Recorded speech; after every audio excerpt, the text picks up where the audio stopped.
Pag-aralan naman natin ngayon kung paano mo mai-improve yung gameplay mechanics mo kay Ling sa paggamit ng tamang trade. Nakita ko kasi ang dami ng tutorial kay Ling tungkol sa skill, combo o kaya build.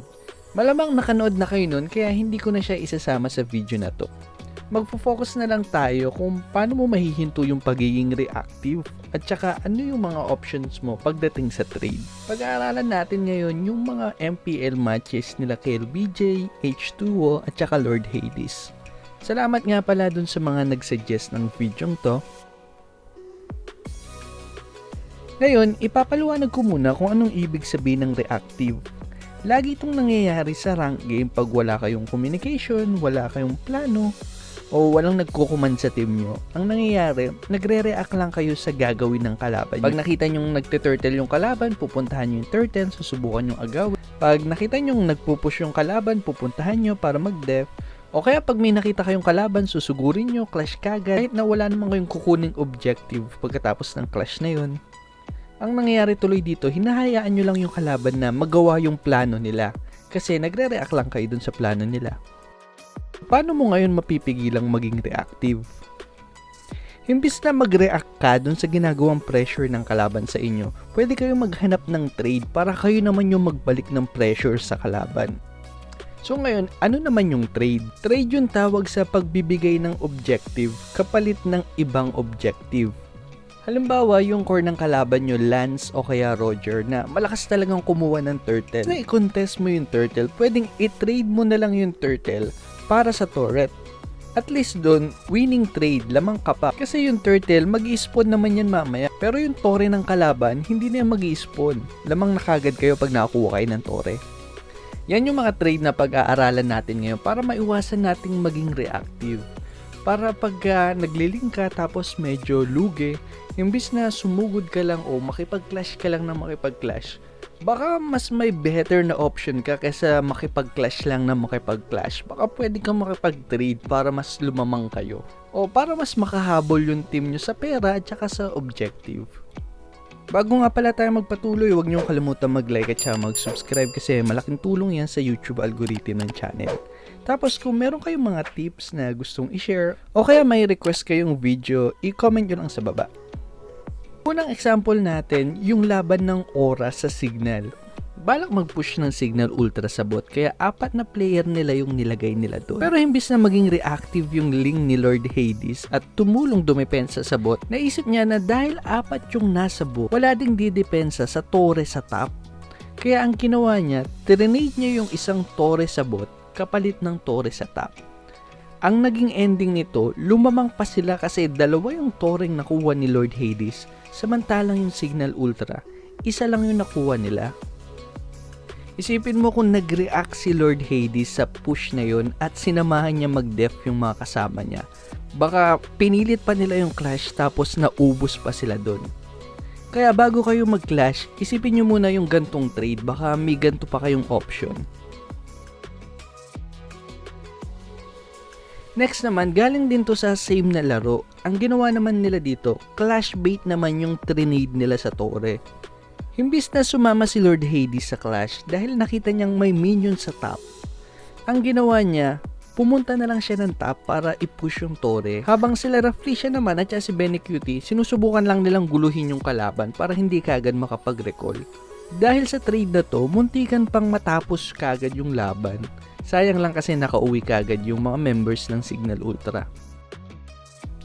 Next naman yung ginawang trade ni H2O sa laban nila sa Aura. Naglo-lord yung Aura tapos kung titignan nyo yung lineup ng Aura, ang lakas nila mag-zone. Meron silang Chu, Barats, Esme at saka Matilda. Pag nahuli ka ng isa, sure kill ka talaga. Tapos lamang din sa pera yung Aura. Kaya himbis na i-risk ni H2O yung buhay niya para subukang agawin yung Lord, okay, ipilit yung clash sa Lord.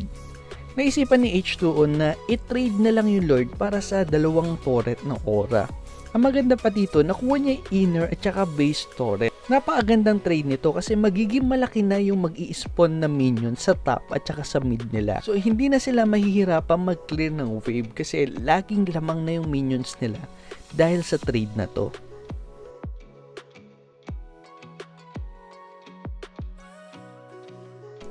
Next naman, more on diskarte na lang siya, hindi na talaga siya trade.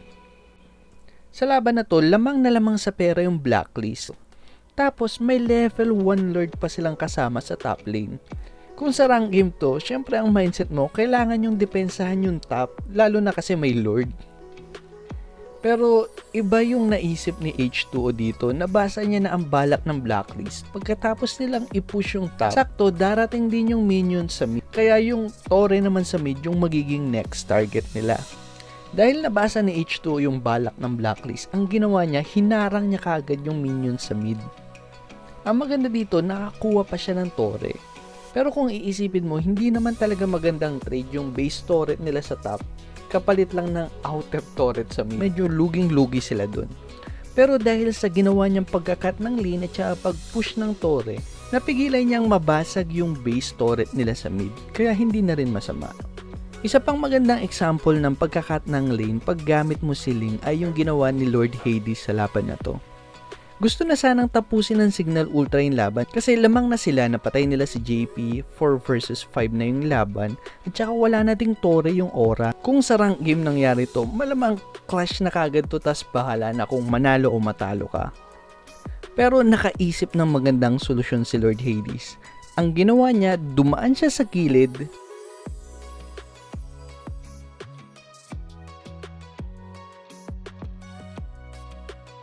tapos kinat niya yung wave.